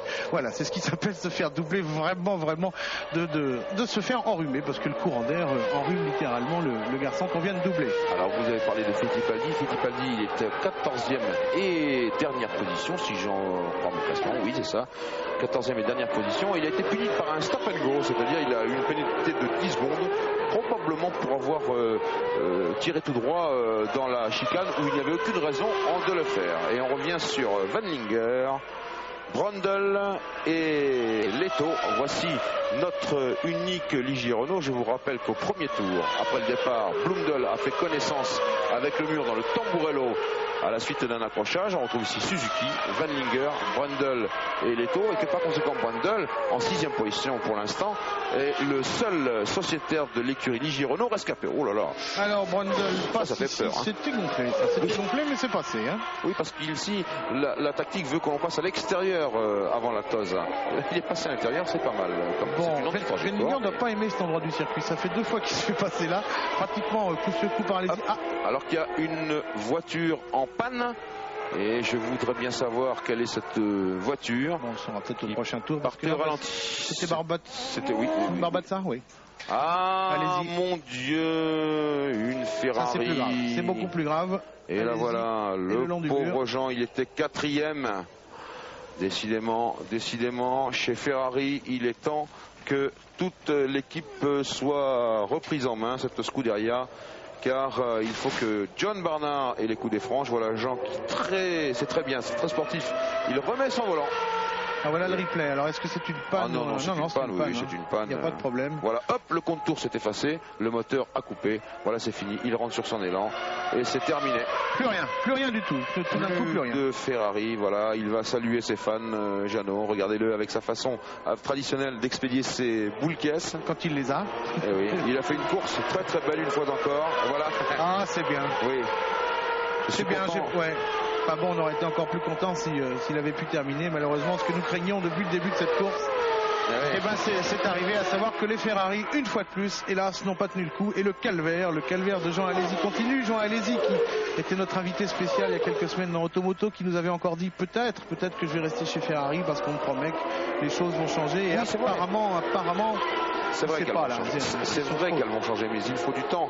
Et la grande question que se pose Jean Alesi, elle est simple. Est-ce qu'il va partir de cette Scuderia pour aller, pourquoi pas, avec son ami Prost chez Williams Renault, pourquoi pas chez Benetton Ford avec Schumacher? Mais s'il son ami Schumacher, vous voulez dire? Non, je n'ai pas dit son ami Schumacher. Alors qu'est-ce qui se passe ici? Sénat, oui, mais on assiste à un nombre de rebondissements incalculables. Non, il ne se passe rien. Il se passe que c'est un circuit de moteur, 70% du temps à pleine charge. C'est un circuit les plus difficiles et que Jean-Louis Bernardelli, les moteurs cassent les uns après les autres.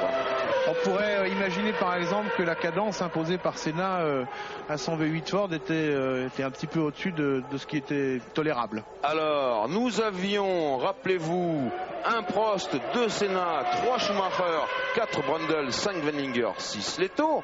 Eh bien, maintenant nous avons un Prost, 2 Schumacher, 3 Brundle. Ça nous fait une Williams Renault, ça nous fait une Benetton Ford et ça nous fait une Ligier Renault pour l'instant sur le podium. Alors on croise les doigts. Effectivement, le malheur des uns faisant le bonheur des autres, et c'est d'autant plus dommage qu'Alesi ait dû abandonner parce que cette fois-ci, c'était encore une place gagnée. Tant pis, dommage. Et alors on en revient toujours sur ce diable de Suzuki, le samouraï qui est difficile à dépasser. J'espère que Brundle a pu le faire. Oui. Voilà. C'est fait, devant lui il y a Barbaza qui est très loin et ce serait dommage que Barbaza ne le laisse pas passer facilement. Et là nous avons au premier plan Van Linger et Leto. Oh là, là c'est compliqué de passer. Leto qui a très envie de passer Van Linger. C'est vrai que c'est intéressant. Quand on est pilote Sauber de finir le premier des deux. J'ai dit à nos téléspectateurs au début de ce direct que Van Linger avait légèrement pris le pas sur Leto. C'est justement le moment de revenir sur cette parole. Un replay apparemment d'une sorte de Barbatza, oui. Allez, Minardi, ils les mettent à mal, les suspensions. Oui, elle est fort partie. Oui, ils ont même accéléré le magnétoscope en disant qu'il fallait qu'il parte vite, il y avait une autre voiture qui arrivait. C'est une bonne idée, monsieur le réalisateur. Alors, il me semble que Pierre Van Vliet veut intervenir. Pierre, c'est à vous. Oui, pour vous dire que dans ce duel entre les deux Sauber, il y a visiblement un petit problème pour Wedlinger, Eric Bernard. Il a perdu beaucoup de temps, peut-être un problème de boîte de vitesse. Oui, effectivement, on avait Van Linger baisser la cadence et Leto qui était derrière Brundle était à peu près aussi vite. Donc je pense que Van Linger a connu un petit problème. Martin fait une excellente course. Je crois que la tactique pour l'équipe Ligier était de rester sur la piste en sachant que les conditions de piste étaient très difficiles aujourd'hui. Et je crois qu'il est en train de réaliser une très belle course. Et cette course n'est pas finie. Et on continue à vous répéter qu'il y a quelques gouttes de pluie qui tombent, mais visiblement insuffisamment pour que les pneus pluie soient nécessaires. Et on revient dans le groupe de chasse qui se ferait un chemin à travers les attardés, alors que vous voyez qu'à la Toze, là-bas à l'intérieur, et puis là où il y a la Ferry, ça commence à être le cimetière. C'est le traditionnel cimetière du circuit d'Imola, Jean-Louis. Bah oui, c'est peut-être aussi d'ailleurs pour ça que Imola est devenu un des circuits mythiques de la Formule 1, parce que non seulement c'est le circuit de Ferrari, enfin c'était, pardon, mais c'est aussi un circuit où il est très difficile de terminer un Grand Prix, bien sûr. Voilà le classement au 44e tour, alors que nous sommes dans le 55e tour, avec une avance cette fois-ci relativement colossale de Prost sur Schumacher, puisqu'elle s'élève à 51 secondes, plus de 51 secondes. Bravo à Prost, bien sûr, bravo à Schumacher, qui, s'il arrive à terminer, là va peut-être casser le signe indien, puisqu'il faut reconnaître que depuis le début de la saison, Schumacher n'a pas eu que du bon temps. Là, il est peut-être en train de récupérer une place qui l'intéressait. Et en tout cas, cette fois-ci, son moteur a tenu mieux que celui de Senna. Il n'est pas allé plus vite, mais il a tenu mieux. Et quand vous parlez de Prost et de Schumacher, eh bien, ils sont les deux seuls à rester dans le même tour, qui est pour l'instant le 46e tour de course, car derrière, Brundle, Wendlinger, Leto, Herbert et Zanardi, soit les 7 premiers du classement, sont à un tour. Et puis Alliot qui est en 8e position, Barbaza qui est en 9e position, Suzuki en 10e position, sont à 2 tours. Alors, Alain Prost, en début d'année, nous avait établi un classement. Ben le voilà, il est à l'image, ça tombe bien qu'on parle de lui. Vous avez établi un classement par préférence des 16 circuits sur lesquels il allait courir cette année. Imola est en 8e position, donc pile à mi-course. Alors, si effectivement Prost arrive avec 52 secondes d'avance sur le second, sur un circuit qui n'est que le 8e dans ses préférences, on lui souhaite bien sûr que ça se passe encore mieux sur les autres circuits. Son circuit préféré, c'est Francorchamps, c'est en Belgique, et justement, il me semble que Pierre Van Vliet nous appelle. Non, c'était une erreur de ma part, pardon. J'ai entendu un petit bruit. Je reviens sur ce que vous avez dit des circuits préférés de Prost. Sincèrement, de vous à moi, Jean-Louis Bernardelli, il a mis Imola en 8e position car c'est un circuit qui lui a souvent réussi. Il y a déjà emporté un certain nombre de victoires. Une fois même, il a gagné, il a été éliminé car sa McLaren a été disqualifiée, aileron arrière non conforme. Mais globalement, je dirais que ce n'est pas le circuit qui lui plaît vraiment, car ce n'est pas ce qu'on peut appeler un vrai circuit de pilotage. Vous avez cité Francorchamps, on peut citer également Estoril. Mais ce qui est important à Imola, c'est un circuit qui est passionnant pour les réglages techniques. Tout à l'heure, avec Éric Bernard, Pierre Van Vliet et vous-même, nous avons parlé décalage des ailerons. Et ça, c'est un domaine où vous savez que la mise au point, Prost excelle. Et c'est ça qui l'intéresse à Imola, comme l'intéresse également la manière de choisir ses disques de frein, l'épaisseur de ses disques de frein. Car ici, il y a, je vous l'ai dit au début de ce reportage, 4 freinages extrêmement violents. Et c'est ce qu'il y a de pire. Vous savez que les freins refroidissent très vite, surtout les freins carbone, et puis que tout à coup, eh bien, vous les sollicitez complètement à fond, et à la fin, ça finit vraiment par les user. Pierre Van Vliet. Oui, chez McLaren, on peut vous dire qu'on est en train de ranger le matériel, évidemment. Grosse déception ici, et la raison de l'abandon d'Ayrton Senna, c'est une panne d'origine électronique, semble-t-il. Le moteur a coupé, mais pas une défaillance mécanique, plutôt d'ordre électronique. C'est ce que nous a précisé à l'instant Mansour Roger. Eh bien, quand il s'agit d'électronique, justement, Mansour Roger est bien placé, Pierre Van Vliet, puisque c'est lui le patron de TAG et de la division de TAG électronique. Eh bien, Mansour a été très honnête, mais ça ne m'étonne pas de vous préciser cela. En tout cas, une panne électronique sur la McLaren, c'est presque aussi grave. C'est aussi grave qu'une panne de moteur, tellement cette voiture, on l'a vu dans Automoto ce matin, est bourrée d'électronique. C'est clair que ça équivaut pratiquement à sauter la chaîne sur un vélo, quoi. Une McLaren sans électronique, en ce moment, en tout cas, c'est pas vraiment imaginable. Eh bien, Leto n'a toujours pas passé son petit camarade d'équipe. Dites-nous, apparemment, le Karl Wendlinger a retrouvé quelques ressources pour ne pas se laisser doubler par celui qui est effectivement pour l'instant le deuxième pilote. Et il a manifestement l'intention que ça ne change pas. Et Suzuki fait la course de sa vie, ce bon Aguri, parce que même s'il y a 2 tours, donc dans le classement normal du Grand Prix, il est derrière les 2 Sauber à moteur Ilmor, et bien quand même il leur résiste beaucoup. Ça fait plusieurs tours déjà que, oh là, attention, c'est pas le moment. Ça fait plusieurs tours ici à la Toze bien il tient le coup, Suzuki. Il va essayer d'attaquer Barbaza là dans la montée vers Piratella, mais c'est pas simple de doubler par ici. Il vaut mieux attendre la descente, voilà, qui mène justement dans la chicane d'Aqua Minerali ou Michael Andretti tout à l'heure. est parti dans le décor. Vous voyez que c'est toujours un peu humide autour, hein. Il y a le dessin, là c'est, voilà, vous avez sous vos yeux ce qu'on appelle la trajectoire parfaite en Formule 1. Oui, alors trajectoire parfaite, oui, le petit train-train aussi, je me demande si le garçon qui est devant ne devrait pas un peu regarder dans ses rétros parce que ça va être chargé là. Et une sorte de train derrière, il conviendrait peut-être de laisser passer. Ah bah oui, et alors, voilà que notre computer Taguer Olivetti nous annonce que Suzuki vient de prendre 10 secondes de pénalité, voilà qui arrange tout le monde. Et pendant ce temps-là, bien Leto lui est passé, le voilà, Gigi Leto.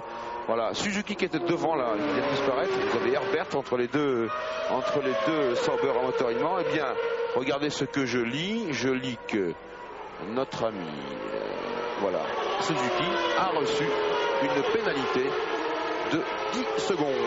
Mais alors il va devoir... C'est pas cher à payer parce que ça fait quand même 15 tours qui bloquent tout le monde derrière. Bon, bah, il va devoir les exécuter. Alors... Changement de pneus chez Sauber. Benlinger, oui.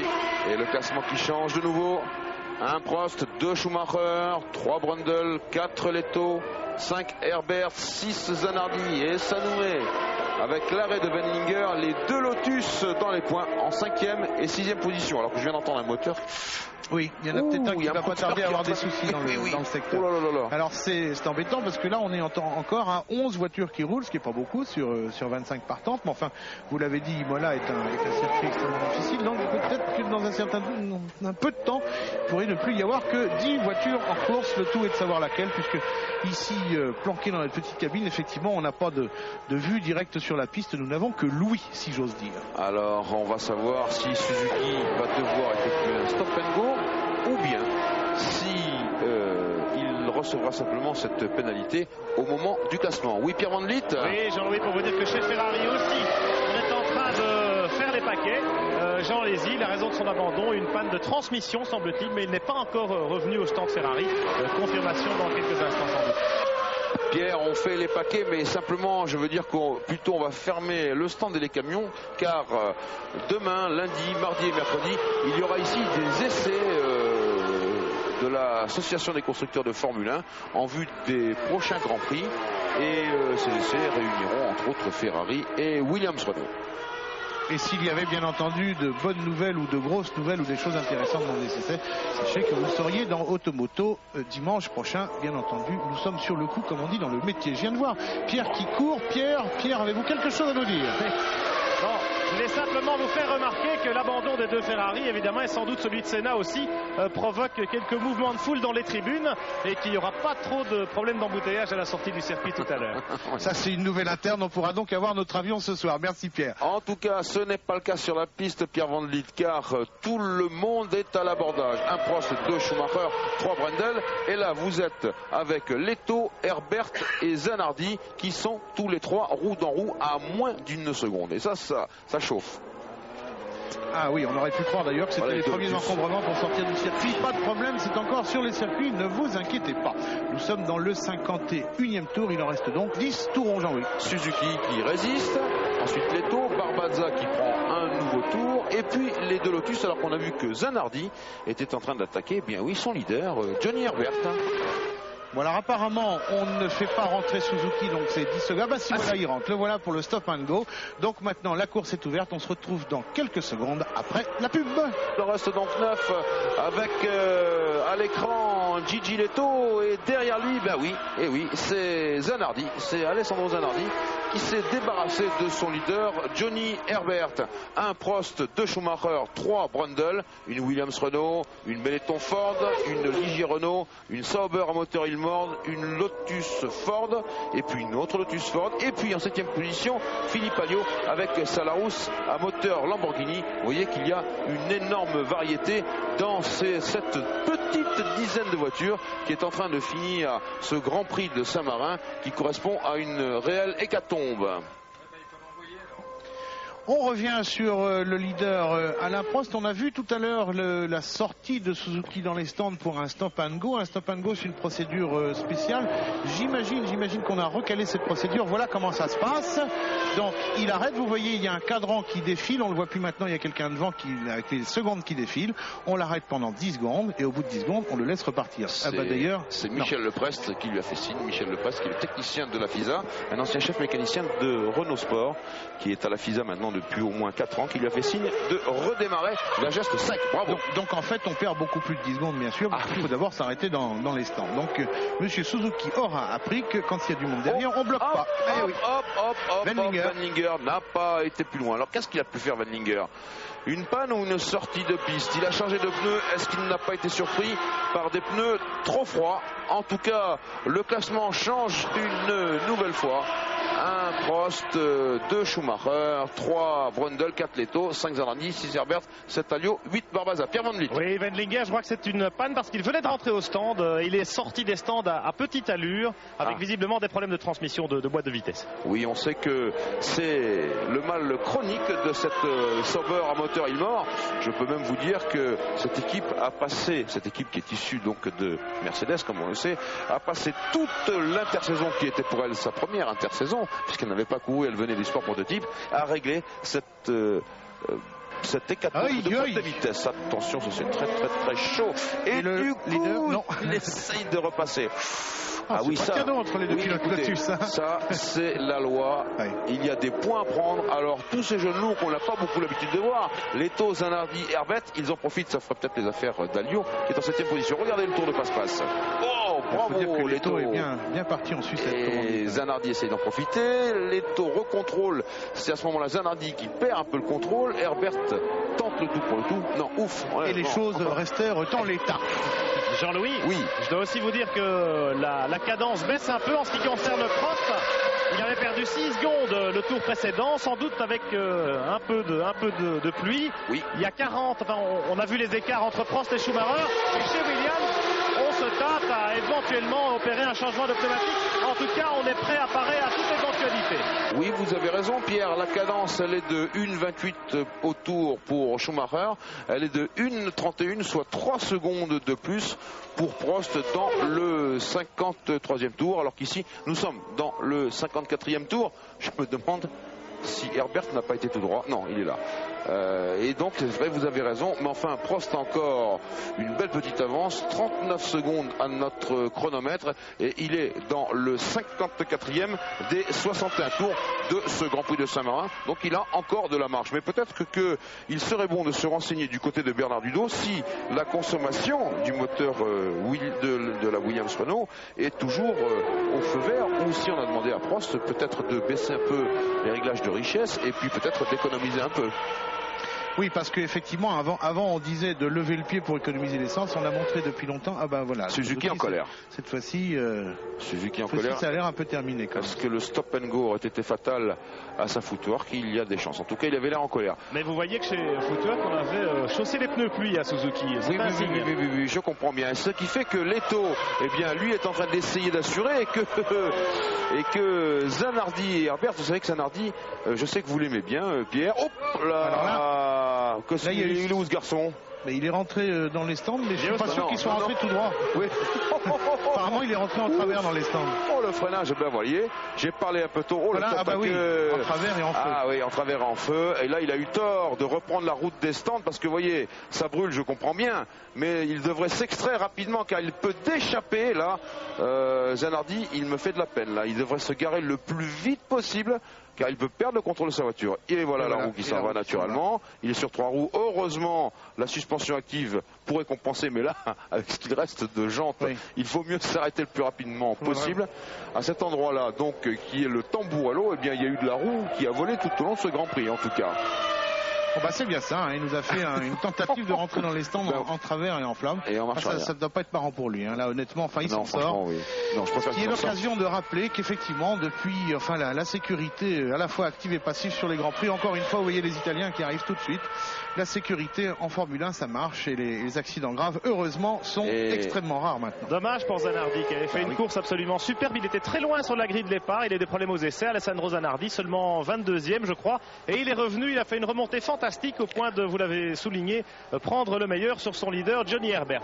Dommage pour son Grand Prix local. Et oui, c'est fort dommage, et en tout cas quelqu'un ne va pas s'en plaindre, moi je vous le dis, c'est Philippe Alliot qui de la 7e position où il était tout à l'heure, eh bien ne devrait pas tarder à arriver en 6e position et donc marquer un point qui ferait énormément de bien à cette petite équipe qui en a bien besoin, Jean-Louis. Qui en a bien besoin et qui nous ferait plaisir à tous parce qu'on sait à quel point Alliot est un fanatique, est un type qui court par passion, parce que honnêtement avec la carrière qu'il a faite il aurait vraiment pu s'arrêter. On sait qu'il court uniquement par passion, que son envie est effectivement de sortir son écurie Larousse des problèmes financiers où elle se trouve, et on sait aussi que quand une écurie marque des points, eh bien les problèmes financiers comme par miracle se dégagent un petit peu à l'horizon. Donc bravo Philippe, et on espère qu'il va y rester dans les points. Mais tout simplement parce que vous êtes rétribué aussi dans le barème de l'association des constructeurs de Formule 1 par votre classement. En tout cas, il reste 8 voitures sur 25 dans ce Grand Prix de Saint-Marin. C'est dire quelle a été l'hécatombe. 1 Prost et 2 Schumacher, l'homme qu'on a un peu vu. Vous voyez que Schumacher est toujours à 37 secondes et 7 dixièmes de Prost. Donc Prost qui a de la marge. Le voici. Le 3e est Brundle avec sa Ligier Renault. Le 4e Leto. Le 5e Herbert. Le 6e Philippe Alliot. Et puis le 7e, si mes souvenirs sont exacts, est Barbaza. Le 8e Badoer. Alors que là, voilà une action ralentie. Ah oui, c'est Zanardi. Oh là là, oui, ça y est, il est allé très très loin. Tête à queue sur l'herbe. Juste avant la rentrée des stands. Attention, il va taper. Et c'est là que ça va prendre feu, probablement. Non, même pas. Dans les pneus, oui, dans les pneus de protection. Heureusement qu'ils sont. Oh là, il y a un commissaire. Non, mais qui s'est échappé parce qu'il a eu peur. Voilà. Il nous fait quoi là? Oui, il est reparti dans l'autre sens. Il est reparti dans l'autre sens, oui, il n'a pas manqué de réflexe, c'est bien. Enfin, c'est là que c'est devenu. Tout à fait. C'est franchement autorisé de prendre la ligne droite du stand à l'envers comme ça. Il n'est pas en feu, on peut l'excuser. Non, mais de toute façon, il était dans un endroit dangereux, donc il vaut mieux. Vous savez, la morale d'un pilote en course, c'est ne pas voir le danger, c'est de repartir dès que c'est possible pour essayer de continuer sa course. Et là, eh bien, c'est ce qu'on voit, ce qu'on a vu, avec Alessandro Zanardi. Schumacher avec sa Benetton Ford en 2e position. Cette Benetton Ford qui bénéficiera à Monaco, mais à Monaco seulement, enfin de l'antipatinage et de l'accélérateur électronique qui sont pour l'instant l'apanage de la seule équipe McLaren qui a réussi à la mettre au point. Car sur le moteur Ford de la Benetton, il y a une distribution pneumatique qui crée quelques soucis quand on adapte ces deux dispositifs. C'est bien que vous ayez parlé de l'accélérateur électronique en français, parce que vous savez qu'à chaque Grand Prix maintenant, nous recevons des lettres de nos amis québécois, et on les en remercie d'ailleurs, qui font très attention à ce qu'on n'utilise pas d'anglicisme au lieu de mots français. Et bien voilà, maintenant nous essayons, merci messieurs les Québécois, nous essayons dans la mesure du possible de faire comme vous, de défendre la langue française. Quant à Prost, lui, il défend le défi français, et pour l'instant ça se passe toujours bien, 36 secondes d'avance, ça a donc effectivement un peu diminué par rapport au brillant second Schumacher, mais honnêtement maintenant qu'on est à 4 tours de la fin, oui, je pense que Prost peut se permettre justement de rendre un peu la main. Oui, et ce qui me fait sourire, c'est que et Prost et Schumacher et même Brundle ont de la marge, alors que le pauvre Leto, lui, est sous le feu direct de Johnny Herbert. Regardez-les, ces deux-là, et je peux vous dire que ça va aller à cette cadence-là jusqu'au bout, ce qui est très compliqué. On vient de voir un tout petit peu là, fugitivement, Philippe Alliot en 6e position. Je croise les doigts pour Philippe, j'espère qu'il va réussir à marquer ce point, car non seulement son équipe le mérite, mais lui aussi le mérite, car il faut bien remarquer que dans l'équipe Larousse Lamborghini, Philippe a pris un pas assez net sur son coéquipier Eric Comas. Il a souvent été devant, et là justement tout à l'heure je demanderai l'analyse d'Éric Bernard à ce sujet. Et puis j'ai une pensée quand même aussi émue pour Alain, qui, vous le savez comme nous, souhaite absolument marquer sa place et son territoire ici sur ce Grand Prix et reprendre un petit peu du poil de la bête. Il en a bien besoin en ce moment, surtout sur le plan moral, car lui, son talent est intact. Nous le savons bien, Jean-Louis Bernardelli. et ça tout à fait intact. Et puis le fait que de temps en temps il y ait effectivement une incertitude, et ben ça prouve que c'est un vrai sport, et qu'encore une fois on l'a dit à chaque Grand Prix, que par rapport on va les traiter d'imbéciles, parce que c'était vraiment des imbéciles, les types qui en début de saison ont dit ces Grands Prix cette année n'auront aucun intérêt, et ben c'est bien fait, ça a beaucoup d'intérêt, et paf. Et on revient sur Gigi Leto et Alessandro Zanardi, et même un petit peu Philippe Alliot. On aimerait voir Martin Brundle à cette fête, qui va être content de faire comme son équipier Mark Blundell, un podium. Vous savez, lui aussi Brundle, il en avait besoin. Oui, il souffre, mais vous savez, il n'y a pas que le talent dans le comportement d'un pilote de Formule 1. Il y a aussi le moral. Et lui, Brundle, il sortait d'une saison je ne me rappelle plus, chez Benetton. Oui, où il s'était fait vraiment casser la figure. Par l'homme qui est en ce moment à l'image d'ailleurs, oui. Et donc, vous savez, ça marque un bonhomme, ça. Et je pense qu'il lui fallait ça pour reprendre du poil de la bête par rapport à Mark Blundell, lui venant en tant que pilote d'essai de 2 écuries UP. Il s'agissait de Williams et de McLaren, ayant gagné les 24 heures du Mans avec la Peugeot 905. Donc Brundle, il avait besoin de se refaire. Eh bien, j'espère qu'il va pouvoir aller jusqu'au bout. On est dans le 59e tour de ce Grand Prix du Saint-Marin, et il reste 2 tours jusqu'à l'arrivée. Oh, il y a eu un gros nuage de fumée, tac. Oh, Herbert est en très mauvaise position. Herbert, moteur cassé. Et il a peut-être un peu trop tiré, premièrement, sur les tours. Non, ça c'est un moteur. Il a peut-être un peu trop tiré sur les tours, ça c'est la première chose. Deuxièmement, il s'est peut-être un peu trop mis quelque part dans le sillage de Leto. Vous savez que dans le sillage, même assez loin, à 15 mètres, eh bien, ça continue à chauffer fort. Enfin, il y a moins d'air qui passe dans les radiateurs. Eh bien, je crois que le pauvre Herbert, eh bien, il a laissé là son moteur. En tout cas, ça fait les affaires, de Philippe Alliot. J'en suis heureux pour lui, car Alliot sera bientôt... Ça, c'est à gros Suzuki. C'est encore Suzuki alors qui revisite le terrain. Ça a vraiment 2 ans. Merci les mecs, merci. Philippe Alliot qui va arriver en 5e position et par conséquent marquer 2 points. Ce Grand Prix de Saint-Marin, il aura été phénoménal sur le plan des rebondissements. Et oui, voilà Johnny Herbert qui va garer sa Lotus aux grandes dames du fan club de l'écurie Lotus, dirigé par Gildas Baudez en France, et qui va devoir rentrer ses crayons et ses plumiers et ne pas pouvoir écrire ses lettres de triomphe habituelles. Alors notre ami Johnny Reeves de l'équipe n'aura pas beaucoup de mal à écrire le résultat de ce Grand Prix, puisqu'apparemment les 6 voitures qui sont encore en course vont entrer dans les points. Donc c'est parfait. 1, 2, 3, 4, 5, 6. Il m'en manque une. Il y a Barbaza, 7. Barbaza qui est 7e. Barbaza qui doit se dire alors qu'il pleut. Caméra d'hélicoptère vient de le montrer. Fasse attention. Alors serait-ce l'ultimo giro, le dernier tour? Bien sûr. Attention, c'est très très délicat. Il y a de l'eau qui s'échappe des roues. C'est pas le moment de cette Williams Renault. Elle a tourné en 1,35. Ouais. Attention, c'est pas le moment de faire ni un écart ni même d'éternuer, si je peux me permettre cette expression habituelle, car la victoire sera à ce prix. Et voyez que tout le monde ralentit, 1,33 aussi. Bien sûr, on assure parce que c'est le dernier tour, mais bien sûr. Voilà, il y a un moteur qui vient de passer, qui est en train de rendre l'âme. C'est celui de Leto. Tiens, voilà. C'est une pipe d'échappement qui est en train de casser.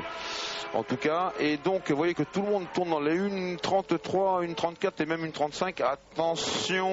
Attention, Monsieur Prost, pour votre 187e Grand Prix. Et attention à votre 46e victoire. Et Leto, je vous ai dit qu'il avait cassé. J'ai pensé que c'était aussi une pipe d'échappement. Ben non, pas du tout. C'était le moteur boum badaboum. Alain Prost. Là encore les affaires d'Alliot, bien sûr. 187e Grand Prix, attention. La victoire maintenant dans 2 km. Il est au ralenti. Oui, il y a de l'huile. Ben oui, drapeau jaune et rouge, c'est pas le moment de sortir. Il termine sur la pointe des pieds, Alain Prost. Il a raison, car je crois que c'est Leto qui a dû passablement mouiller le circuit. Attention, le dernier freinage. On est tout prêt, voilà le drapeau à damier. Les derniers 100 mètres. Après une 24e pole position, une 46e victoire pour Alain Prost, qui a vaincu lui aussi le signe indien. Bravo Alain, car c'était un Grand Prix très difficile où il fallait faire attention, où on mettait les pieds. Et il est salué comme il se doit par les commissaires d'Imola, qui sont des commissaires très compétents, comme on l'a vu tout au long de la course. Le deuxième, probablement futur deuxième. Et oui. Sur sa Benetton Ford, voilà qu'il passe lui aussi la ligne d'arrivée, donc il est confirmé deuxième. Il peut effectivement lever le point, il peut être doublement content. Rappelons que pendant les essais d'ailleurs, il avait commencé par se faire disqualifier. La semaine se termine très bien pour ce jeune pilote allemand, effectivement fabuleusement doué, et dont la voiture, il faut le reconnaître, marche extrêmement bien. Le troisième, Martin Brundle, n'est pas encore là. Nous sommes toujours à l'image sur le salut des commissaires à celui qui sera second tout à l'heure sur le podium, Michael, encore dit Michael Schumacher si on veut le prononcer à l'allemande. Brundle, sur la Ligier serait troisième. Le voici, le troisième. Il revient quelque part de loin parce qu'on a vu tout à l'heure qu'il avait été un peu voir le gazon lui aussi. En tout cas, c'est une excellente nouvelle pour le team Ligier. Tout à l'heure, Cyril de Rouvre nous disait en ouverture d'émission qu'il espérait augmenter son capital de points, et ça se passe bien. Et ça, c'est les premiers tifosi qui ont rejoint la piste et qui saluent leurs copains pour montrer qu'ils sont bien arrivés.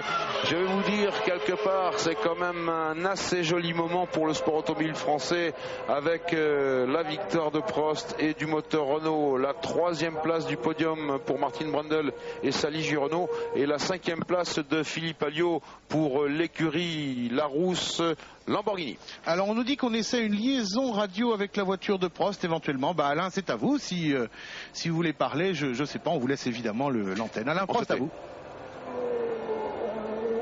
Non, c'est pas tout de suite. Pardon. Il n'est pas. On nous dit qu'on n'est pas branché encore. Tiens, un peu de stop. Alors que Leto revient en stop chez Alliot. Oui, ça c'est un geste que j'aime beaucoup. Attention, monsieur Alliot, ne perdez pas votre passager, comme un jour Keke Rosberg avait perdu Bruno Giacomelli et l'avait envoyé en roulé-boulé avec moult égratignures. Extrêmement étonnant que ce soit arrivé à Rosberg d'ailleurs. On connaît parfois la dextérité et surtout la diplomatie du personnage. Bon, Prost, Schumacher, Brundle. Vincitore, ce qui veut dire vainqueur, bien sûr, superbe vainqueur de ce Grand Prix de Saint-Marin. Et Alain qui remonte à 24 points au championnat du monde, derrière Senna 26 points, car l'abandon Senna a été une très très bonne opération pour Alain Prost, il faut bien le dire. Alors, il parle. Il parle, Alain ? Oui, il parle. Alain, tu nous reçois ? Voilà, Jean-Louis Moncet. Oui. Moncet, on vous écoute. Voilà, on a Alain Prost en direct. Alain, vous nous recevez. Félicitations pour cette victoire. Comment a été cette course ?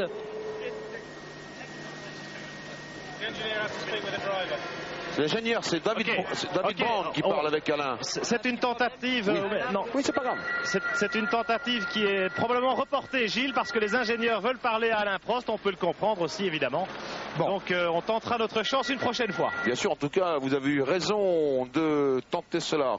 1 Prost, 2 Schumacher, 3 Brundle, 4 Leto, 5 Alliot, 6 Barbaza, 7 Badoer, 8 Herbert, 9 Suzuki. On se retrouve dans quelques instants pour le podium après cette page de publicité. Oui, bien sûr. Qui a retrouvé le sourire. Il l'a pas eu tout le temps pendant le week-end, mais maintenant il l'a franchement. On est content pour lui. Alain Prost, vainqueur de ce Grand Premio di San Marino, c'est écrit derrière le Grand Prix de Saint-Marin. Deuxième Schumacher, c'est sur votre gauche. Un garçon aussi qui nous manquait un peu depuis le début de l'année. Et quant à Martin Brundle, lui, il est franchement heureux aussi. Bref, voilà 3 destins extrêmement différents et extrêmement intéressants. Alain Prost, regardez, ça c'est un air typique. C'est pas un garçon très expansif, Alain, mais quand il est heureux, ça sent de façon interne. Oui, ça, intérieure. C'est un bonheur intérieur, voilà. C'est une joie sobre de la part d'Alain, tandis que nous écoutons les hymnes nationaux, parce qu'il sait là qu'il revient de loin, alors que retentissent les échos de la Marseillaise.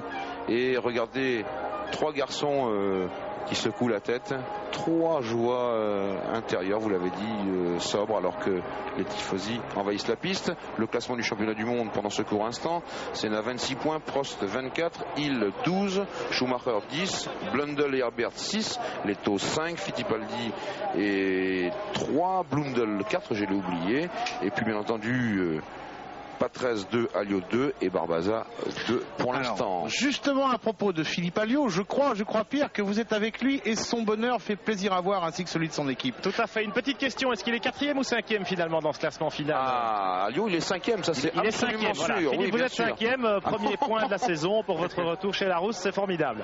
Écoutez, c'est une extraordinaire récompense, un petit peu injuste parce qu'en fait c'est pas aujourd'hui que j'avais la meilleure voiture, j'avais une voiture très difficile à conduire dans ces conditions. On avait joué l'option de mettre beaucoup d'appui, donc en fait je mérite pas vraiment cette place, et les abandons qui me permettent d'être aujourd'hui 5e. Comparé aux 3 autres Grands Prix, j'ai vraiment manqué des points parce qu'on était compétitif, mais ça va être une grande satisfaction pour toute l'équipe de Gérard, et pour moi qui pour un retour en Formule 1 est vraiment très satisfait, très heureux d'être en F1 chez Gérard. Et puis bon, ce soir je suis presque un homme comblé, c'est presque comme si j'avais gagné. Oui, c'est bien. Ça c'est la course, Gérard. Il y a des courses où vous auriez dû faire des résultats, d'autres où vous héritez de bons résultats. Bon, l'un dans l'autre, ça s'équilibre. Je crois que toute l'équipe n'a pas perdu espoir. J'ai dit à tout le monde, après les 3 premiers Grands Prix, on va de toute façon avoir un résultat, parce que quand on est chaque fois en position de l'avoir, il y a bien un jour où ça va gagner, et c'est aujourd'hui. Je suis ravi que ça soit Philippe pour beaucoup de raisons. Et puis je pense que pour nous, ça va nous donner un petit peu d'air, parce que ça nous fait rentrer dans le championnat, on rentre dans les 10 premières équipes, et ça c'est très important pour nous. Bien sûr, on le sait, l'équipe Larousse. C'est pas fini. Et c'est pas fini. Bravo pour l'équipe Larousse, bravo aussi pour l'équipe Ligier, l'autre équipe française, qui fait 3e avec Martin Brundle sur le podium. On l'a vu, Eric Bernard. Alors vous êtes le digne représentant de l'équipe Ligier avec nous aujourd'hui. Là aussi, on s'est fixé des objectifs, 30 points, et si ça continue à ce rythme-là, ils vont y arriver. Écoutez, ils ont fait une excellente course, aussi bien Marc au premier Grand Prix que Martin aujourd'hui. Et je crois que c'est fantastique pour l'équipe Ligier qui marque un retour bien prononcé. Voilà, formidable. Allez les Bleus. À vous, Jean-Louis, à bientôt, dans 2 semaines à Barcelone. Justement, on voit Alain Prost, je vous le rappelle rapidement, 187e Grand Prix aujourd'hui, 46 victoires, 24 pôles ici à Imola, 37 meilleurs tours en course, 723 points. Et Jean-Louis Bernardelli, on le retrouve, Alain Prost, ainsi que tous nos téléspectateurs dans 15 jours en Espagne. Et viva Espagne. Au revoir. Au revoir.